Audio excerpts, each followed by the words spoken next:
हाय 2 तारिख नभेम्बर बोसोरफ्रोमबो खुंफुंबोनाय नैबे लेट थानेश्वर बसुमतारी जे आबौ बेनि नामाव जे खुंबाय थादों सरेन्द्रपुर फुंखा क्लाबा खायसाबारिनि आर'नाइ फिल्डआवहाय बियो गाबोन जानो थांगासिनो दङ गाबोन 2 तारिख थिग 11टानिफ्राय 4टा सिमावहालागै जोबैगोन आरोखि खेलाया दा बे फुटबल टुर्नामेन्टआव बाहागो लाफैगोन बाक्सानि सालबारिनि रेबेल इउनाइटेड एफसि आरो श्रीरामपुरनि सान्थालि टीम दामरापारा एफसि चिरांदुवार एफसि ओमफ्राय लोगोसे कमिटि बानजाय आफादनिफ्राय फुंखा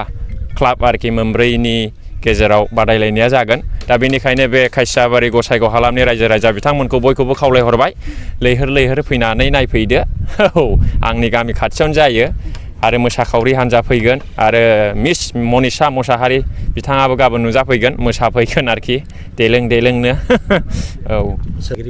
औ मुंदांखा गेलेगिरि बाहागो लाफैगोन फुंखा क्लाबजों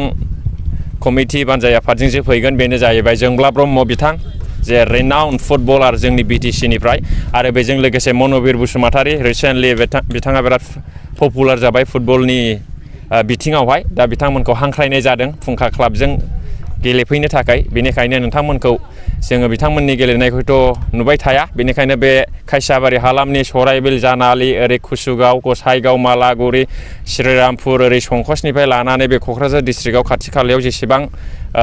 नायगिरि बिथां फुटबलखौ मोजां मोनग्रा फुटबल फेनफोर दङ बिथांमोनखौ गुरै खावलायहरबाय फैदो जों मिजिंथिबाय आरोखि खेलाया 11टानिफ्राय 4टासिम जागोन आरोखि बेनो औ मा थांखिजों बे गेलेनायखौ होनाय जादों बे थांखिखौ बे खेला होनायनि बे फुटबल टुर्नामेन्टनि खेला जे होदों बे बोसोरथाम थांबाय आरो होबाय थागोन उनावबो गुबै थांखिया बेनो जेन' हालामाव बे एरियायाव गोबां फुटबलारफोर जेन' ओंखारो मानोना गोबां जोंनि लाइमोनफ्रा सेंग्रा सिख्लाफ्रा आरोखि 12 बोसोरनिफ्रायनो ओरैबायदि ड्राग्स लाग्रा जाबाय आरोखि उन्दैफ्रा गोबां जौ लोंग्रा जाबाय आरो गोबां नोङो गाज्रि खामानियावबो लोब्बा थाबाय सिखावनो दाखायनो मोसौ खावनायनो बोरमा खावनायनो माबा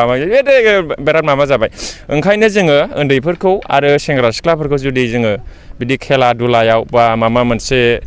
बुलायनाय मार्शल बेदि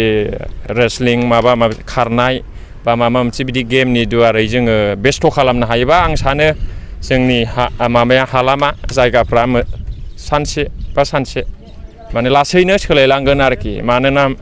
जोंना उन्दैफ्राथ' नोंना स्कुल टाइमा नोंना 8टानिफ्राय 4टासिम जायो बा 3टासिम जायो 3टानि उनाव बेखार थायो बे बेखार समाव जोङो बिदिनो फुटबल काबादि भलिबल बायदि रोखोम जोङो जुदि गेम होयोबा गामिफ्राव माने बिसोर बेस्थ' जागोन आरोखि बे 2-3 घन्टायाव ओमफ्राय मोनाब्लाथ' नोङो गिनानै थांला जेरावबो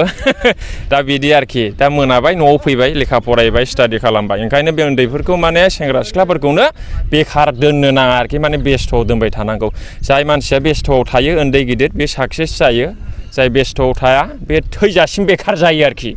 बेनो आरोखि बे फुटबल टुर्नामेन्टखौ खुंफुंबाय थानाया आरोखि नोंहालाथ' एथ' गोबां खरस खालामनानै होनांगौनि दरखार गैया बेनो आरो मोनसे खोथाया बेनो आरोखि आंनि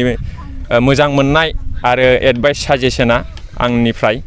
माने फुटबलखौ जोनांगौ माने फुटबल जोयोबा माने 28टासो बेमारा जानो हाया आरोखि जेरै ना किडनि गाज्रि जानाय लिभार गाज्रि जानाय गेस्ट्रिक एपेन्डिक्स बिदिनो उदैयाव स्टन जानाय बिदिनो लिभार गाज्रि जानाय जन्दिस जानाय बेफोर मोनफ्रोमबो माने फुटबलारनाव सिथाबनो हाया खाथियावबो साफिफैनो हाया आरोखि लोमजादों होननायबो खोनानाय नङा नोङो बल जोग्राफोरखौ ओरैबायदि सम बिदि भाइराल फिभारफोर जालाबायो आरोखि सामटाइम्स समसो खिन्थु बेमारा खाथियाव फैनो हाया आरोखि बल जोग्राफोरनाव गोदोनिफ्राय जेसेबां बल जोग्राफोर दङ दिनैसिमाव जोङो सोंब्ला मोनगोन आरोखि ओंखायनो बलखौ जोनांगौ आरोखि बे मोनसे लाइफ दानायनि नंगौ नङा बेजों खोथा गैया माने देहा थाबासो गासैखौबो मोनगोन ना नङा होमबा देहायानो थिग गैयाबालाय मा खालामबावनो थैना स्रासै ना मा होनो